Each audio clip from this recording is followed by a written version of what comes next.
A graphic novel, a TV show. Well, it's not TV, it's HBO. And will this thing succeed? And by how much, man? And some might cheer and some might scoff because it's Damon Lindelof. But either way, we're off to watch some Watchmen. Watching Watchmen, talking Watchmen, analyzing Watchmen, and maybe arguing over Watchmen. Welcome to Watchmen Watch, a podcast about HBO's Watchmen, where we watch Watchmen and then watch you watching Watchmen while you watch us watch Watchmen. I'm Alex. I'm Justin. I'm Pete. That's too much, dude. No, it's just the right amount. it's- It's just the right amount. that's I a little got too it. I much. nailed it. Crushed it, you guys. Episode over. Yeah. Okay. It's very short. We're doing short podcasts. Now, we do need to apologize before we get into the bulk of our podcast. We do have a fourth co-host. It's so because Alan Moore is our fourth host for this. We should say, the writer of Watchmen, the comic book. Yeah, so we're very excited to have him on board. Yeah, and eventually, obviously, he took his name off of the movie and the other comic book versions of it. And he was going to be here today, but he actually isn't here. He's actually at DC Comics, physically taking his name off. The Wow. comics. Oh, wow. That's going to take him a while. They It's have a lot of long-term copies. thing, but he's going to be. He said he's definitely going to be here next week to talk Okay, about. well, he better hurry up because Watchmen is, I think, the highest-selling graphic novel of all time. It's got a lot of copies. A lot of whiteout. A lot of whiteout coming in. This guy is going to have to invest in it. Yes, no, and he likes to smell it a little bit as well. So, It's Now- going to take more time. You probably know this, but Watchmen, the TV series, is not going to be on until October on HBO. So in the intervening time, what we're going to be doing on the next 12 episodes of Watchmen Watch is we're going to be looking back at the comic issue by issue. And this week, we're going to be talking about the first issue of Watchmen, At Midnight, All the Agents. That's based on a Bob Dylan quote, I believe, you dudes. Let's talk about this issue. I don't know. I want to be honest about something up front here. Oh, here we go. I want to be honest with you guys. confession. Oh, I read Watchmen all in a chunk, probably decades ago at this point. Wow. I think I read it maybe or skimmed it again before the movie came out just so I could kind of familiarize myself with it. But it's been years since I actually read this book. Are you talking about like the 80s? Like it's been since the 80s? The Zack Snyder Watchmen movie did not come out in the 80s. What is your joke? I don't know. The 80s is when it came out. Yeah. That's when The book. you were there. Yes. You were He there. was there Yeah. when I was Alan there. Moore was like, the end. That's why we got to connect. Yeah, that's how we got the phone number. Anyway, I haven't actually deeply read it in decades at this point. So doing that for this podcast, actually taking the time to make sure that I synthesized as much of the words and the panels and everything as possible was, first of all, fascinating because I don't know if you guys know this. This is a very good comic. This is a very good comic. Yes. It's very well done. Alan Moore, good on writing. Dave Gibbons, very good on He's art. good on writing. Yes. He's good on writing. Yeah. He's as good on writing as you are at saying that. Yes. John Higgins on color, and it was edited by Len Wein and Barbara Kessel. I really honestly was kind of blown away by how good this is because we do a regular live comic book talk show. We do. Watchmen comes up a lot when we're talking about it. So it's almost become abstract to me in terms of like, yeah, that's the best comic book of all time. I get it. That's fine. Yeah, no, exactly. You don't think about it as much anymore. Right. But this is legitimately an excellent comic book. I love how Breaking blown away news. you are Breaking news. by this comic. I felt the same way because, like Alex was saying, actually rereading it, the pacing of this comic book is unbelievable. It really is. It's so it shocking. Starts out so well, grabs your attention, never lets go. It's really impressive. Just how much control Alan Moore has of the story from the jump. And the art on top of that is just so good. Dave Gibbons' art, like it's of the era, but it also feels timeless. It has like a lot of the sort of dark shadowing to it, which gives it this sort of tense, bleak tone, but it still feels just as relevant as modern art. I think, just real quick, the thing that I was going to say about the timeless thing, the thing that struck me is so many things you go back and read and you're like, oh, that I can see how that worked at the time, why it was important. This is still a very good comic book. And it's also like one of those things where like the imagery and the stuff that they use in comics, everything that I see, it kind of informs, and it's like one of those things that sticks with you. Like when I picture someone getting thrown out of a window, it's always the comedian. Yeah, which you picture really often, right? Yeah, usually as you're being thrown out a window. Yeah, but it's just like it's done First so story iconically and so well. Everything after that blows. Yeah, I mean, like the 9-panel grid that it's used in this is sort of, and it's not all like, there's not 9 panels on every page, but using that grid as a basis, I feel like that's something that a lot of comic book artists are coming back to now. Yeah. I also want to say, especially recently, like in the 80s, this was like in sort of the Cold War, like nuclear threat that definitely weighs heavily on this series. And now we're sort of back in international politics being terrifying, our American politics being Keanu Reeves stressful. is popular again. Keanu It's like Reeves the is 80s all over again. It really weighs in here, the Keanu Reeves of it all. So I do think rereading it now, just in 2019, with our politics and culture, definitely feels more relevant now than it did even when I read it in the 90s. Wow. Right. Well, you do have the whole weight of the doomsday clock playing throughout it, and that's something we regularly hear about right now. It's close to midnight in our time now. I think we're going to get squidded right here in New York City. Oh, man. That would be squidded right here in New York City. That would be a fun surprise. Guys. We should move. But do you think it wouldn't have the same impact? Because if we got squid, we'd be like, oh, squid. Oh, cool. Oh, this is a promo for Watchmen on HBO. Yeah. Nice. Thanks, guys. Cool. Yeah, promo. stay away from Times Square. They're throwing squids. Should we walk through the issue a little bit? Yeah, absolutely. So we start with, as Pete mentioned, a recap. 2 cops are talking about the death of comedian. Well, so let's. This is one other. I mean, I was struck by a lot in the issue. Yeah. But one of the things I definitely did not pick up on the first couple of times that I read it is you have this first page. It starts on the comedian's now iconic button in a pool of blood. It pulls up as it goes up to this cop saying, what does he say? It's a long drop. That's quite a drop. That's quite a drop. You have Rorschach's Nice narration over the entire thing, but you also have the guy that we don't know yet is Rorschach walking through the blood, trailing the blood as he goes, pulling it with him. He's pulling this death with him, which I think is very He's cool. a creepy dude. Yeah, And as the cops are leaving, that's when you really see Rorschach for the first and we time. still don't, in this issue, we do don't not know that he's No. Rorschach, but he is. This red-haired man is Rorschach, as we find out later in the series. But the thing that I thought was so neat when you look at it is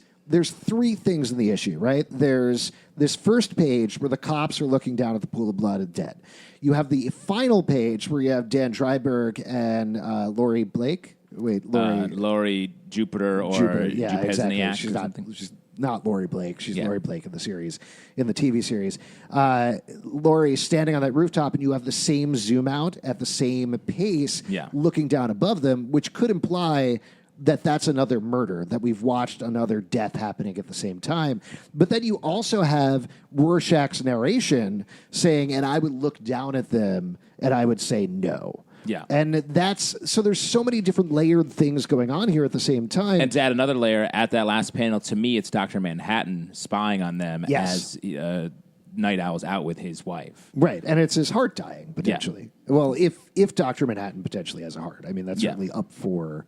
A heartbreaking. Exactly. Yeah. The other thing that I was really struck by this issue as we walk through it is it's funny. Like, that's something that I think people forget about Watchmen is there's some funny moments, there's some weird moments in here.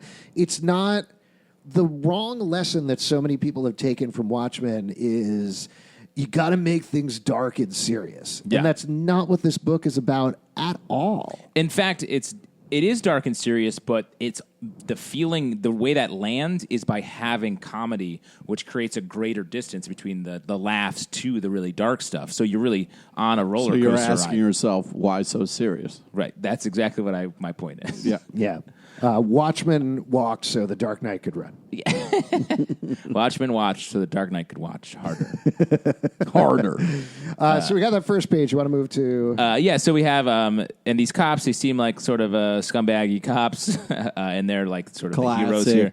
And we're seeing interspersed with their investigation of the crime scene, you see flashback, the murder happening of the comedian, which was just, hadn't seen that before when I first read this. And reading here, it's really well paced, and it really creates this essential mystery. And at the same time, we don't know who the comedian is. Right. We don't know this is a take on like a Justice League type team until much later. Not even in this issue. Yeah, there's something this issue does. Another thing this issue does very well is introduce all the characters in a very fluid way through both these detectives initially, and then through Rorschach's investigation, where he approaches each of the characters.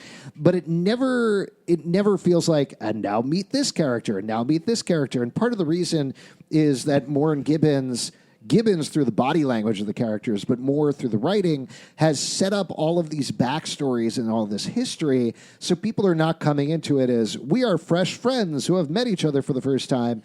It's when Night Owl and Rorschach see each other for the first time, it's for the first time in years, and they broke apart, and at least one of them doesn't know why. And you feel the weight of their relationship on all of these characters. I really do think that, because we read so many comic books, we can kind of tell at this point when people are just moving characters around to get them to a certain thing for something they have planned. And this is done in such a creative way. You don't feel like they're just moving characters. It's very fluid in terms of introducing the characters, in terms of the plot. Alan Moore, again, huge shocker here, very good writer, but he knows how to get us across both plot and character at the same time. It would have been great if he was here to answer some of these questions. It's a real disappointment to me. He is going to be here next week, as we keep saying. Yes, I'm excited. We'll save some of the questions while we talk about issue two. Definitely. Yeah. So the spine of the issue is Rorschach sort of going around to the different heroes and warning them, like, hey, the comedian is dead, and you might be next. Right. And it's telling, like... And what a good friend. Yes, he's a good friend, but he also he feels like he's the one character after their super team broke up. And you feel the sadness for everyone in different ways. Like Night Owl, he's sad because he doesn't have anything else going on in his life. He's visiting the original Night Owl, who also has a sad life and wrote a book about superheroes. As he visits everyone, it's like clear like it was a bad relationship. Their relationships have not maintained throughout. But he's the only one who's sort of still in his mode, like on the case, trying to figure this out. Yeah. So you're definitely identify with him as like the character, the hero driving through. Oh, but some of the things we were talking about before, he is saying some stuff that now I'm in our modern politics and culture, like he's saying some pretty alt-right shit here. I do not think you're supposed to identify with Rorschach. Really? At all. No, I really don't think He's the only guy I identify with. Really? What do you identify with in him, and I'm scared to ask? The way that he doesn't trust people, the way that he feels like he is, creepier or dirtier than people, the way he the way he lives is different. He's an outsider. He's an outsider. Yeah, thank you. Yeah. And also like the fact that like he covers his face and doesn't show people kind of who he is and what he's about, and his dedication to the sort of the case and being exactly what he is above a hero all is. else, like above getting proper meals or But like I think that's hygiene. the trap. That's a trap of what you were saying before about the lesson a lot of comic book writers and companies took from this was like, oh, we got to do this. I think now after we've read hundreds of issues of The Punisher and all these other darker heroes that came out after Watchmen, it's tricked us into thinking we should identify with Rorschach when really he has just as many. Plus he's fucked violent. up. He's super violent, which is great. He's a loner. He considers the rest of the world filth and just like an abattoir. Let's talk about that a little bit because it's interesting. I mean, I'm sure there's much better ways of saying this, and there's been so much research and writing about Watchmen in the intervening years. But he's Rorschach, right? Like his mask is a fluid Rorschach test that people can ostensibly see whatever they want They look at him and they see whatever they want in him, but everybody sees the same thing in Rorschach. Yeah. Everybody sees exactly who he is, and he is pretty straight up exactly who he is at the same time, versus everybody else who is currently, they're not wearing masks. They're all supposedly being who they are, including, say, and this is a huge spoiler if you never Watchmen, but Adrian Veidt, Ozymandias, who is the real villain of the series, he's not wearing a mask right now. He's not wearing a costume. He's like, this is who I am. I'm a businessman. I'm smart, but I'm not really the smartest man in the world. This is me up front. But everybody else is hiding something. And Rorschach's the only one. Exactly. Rorschach is calling them out. one. He's going out and calling each of them out in these missions. Like, So I guess what I was getting around to was the point that, like, I think he wants you to see whatever you see in the world on him, but all he sees in the world is that filth, is that disgustingness, is everybody is erring on the side of bad. That's why he makes this, frankly, crazy assumption off of one murder that somebody is killing capes. yeah. You know, there's really no evidence there, and he's not necessarily wrong, but he's not necessarily right either. It's because he goes to, the comedian is dead, what is the worst case scenario? Yeah. And the worst case scenario is they're coming for all of us. Right. He lives walking through that puddle of blood all the time. And he comments so much on the culture, but at the same time, he's a reflection of all of the comments he's making. He is the Rorschach test for the culture. But like some of the alt-right stuff. Are you okay? Are you dying there? Sorry, I'm joking. I'm the truth. Betraying even his own shallow liberal affectations. Like, there's just some stuff in here that really hit me in this rereading of it in our modern world, where this kind of language and mentality really like proliferates on Reddit and different spots on the internet, where a lot of bad shit comes out of. Yeah. Now, one other visual thing that I really loved throughout the issue, just in terms of the body language, there's so many little subtle things that happen. Like there's a bunch of graffiti, like who watches the Watchmen, but it's kind of cut off each time. I don't think we see it fully each time it pops up. There's also pirate comics throughout, which I think we should talk about the whole comic book in a second when we get to the Under the Hood, because there's some fascinating stuff there. But there's this little moment where Rorschach takes a pocket full of sugar cubes. They never talk about it. And then 5 pages later, he's eating a sugar cube. Yeah. And it's so gross. He's like a fly who's feasting on garbage the entire time. He eats a can of cold beans. I don't know why you're still into this after we talked about it. I love it. I love how gross he is. Let's talk about the Dr. Manhattan stuff. Yeah, so after Rorschach goes to Night Owl, who's living a sad life, he goes and beats up a bunch of people in a bar to try, which he obviously likes, to try to figure out. And like they're like, I really think you're taking the wrong lessons for this comic book. Yeah, Cool. It's crazy though. He calls it his exercise, and it's just because there's no real. It was a one-person job killing the comedian. Like the fact that there would be henchmen there. It seems like he's doing this fully just to beat people up, not for anything else. Absolutely. Well, it's his exercise. Some people like to walk in the park. Other people have gym memberships. He goes to a bar. And he All beats people equally up. reasonable things. Yep. He goes and talks to Ozymandias, Veidt, who's like a corporate sellout, basically. Shits on him a little bit. Then he goes to talk to Dr. Manhattan, who works for the government, is still ostensibly a mask. He's distant from the world. We see this great panel where he's like 3 stories tall to first meet him. Such a great visual. And everything else throughout the book, for the most part, is very, very tight. It holds that 9-panel grid until we see Dr. Manhattan, where it completely opens up. Yeah. And this gets to something that I think also, in particular, not to lump on it too much, but the Zack Snyder movie got completely wrong about Watchmen, is these aren't superheroes. No. These are regular people. Even Adrian Veidt is certainly, he's pushing down his intelligence a little bit. He's trying to be modest about it, but he's not actually the smartest man in the world. He just has a lot of resources at this point. Yeah. Same with It's Rorschach. rich. Rorschach isn't super strong. The comedian isn't super strong.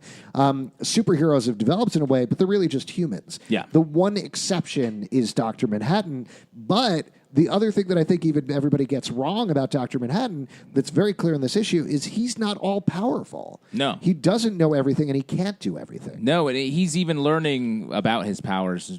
The whole series is about him figuring out what it means to be this sort of godlike person, but he doesn't have command of it. And he's so obsessed with the research that he's not able, it's not about power for him. It's about, like, oh, I can look into this now. Right. It's like someone who would have the internet for the first time. Like a scientist having the internet is what Dr. Manhattan feels like in this. Yeah.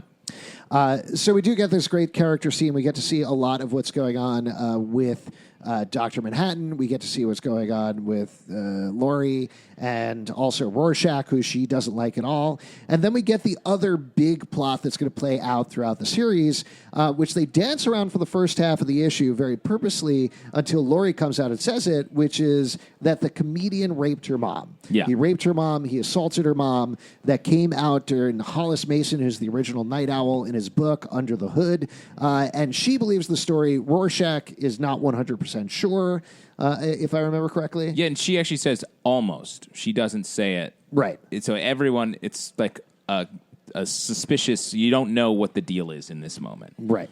And we're still learning a lot about these characters. We haven't heard the comedian say a word. We don't know anything about anything in this. Right. And it's crazy how much they just give us right out of the gate. And we're just like, okay, we'll keep up with this. Like, it's dense in a great way. And then at the end, we see Night Owl and Laurie end up going on a pseudo date together. It's not supposed to be a date. It's mostly catching up. But they both like it because they're friends. One thing that I do want to point out that I thought was kind of fascinating, there's little things here. This is an alternate history. It's split off from some point, both from our world, from the DC universe, from anything else.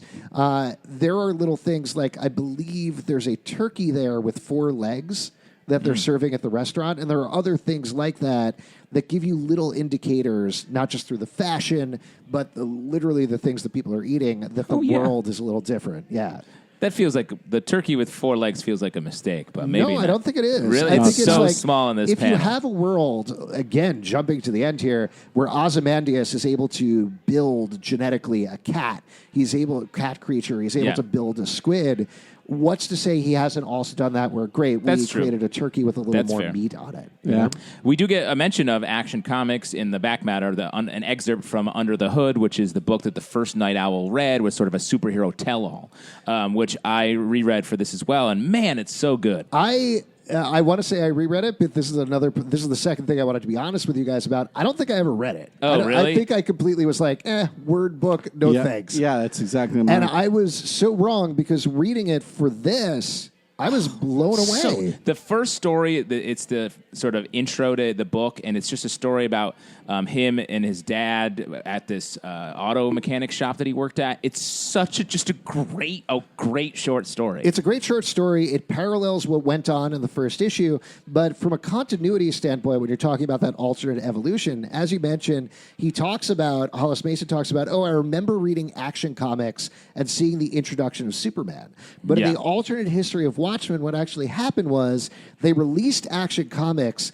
It was big. People loved it. But then a couple of years later, the first vigilante Hooded Justice showed up, and then people didn't need superhero comics anymore because superheroes existed in real life. And that's why pirate comics became the biggest thing. So when we link up in the current continuity in Watchmen, everybody reads pirate comics. And we're going to get into that pretty soon with the Black Freighter back Curse matter, of the Black Freighter. Curse of the Black Freighter and everything else, which again provides a lot of parallels for what's going on. But I felt super dumb for having not read it that first time through. Yeah, no, it's so good. Just rereading, I was like, oh, right, I forgot how good this was. Yeah, definitely check out Watchmen #1 from DC Comics. We can't recommend it. Man. Find it if you Hot take. All right, next week we are going to be talking about the second issue of Watchmen, so be sure to read it before then if you want to check it out with us. And of course, as the series gets closer, we'll talk more and more about that.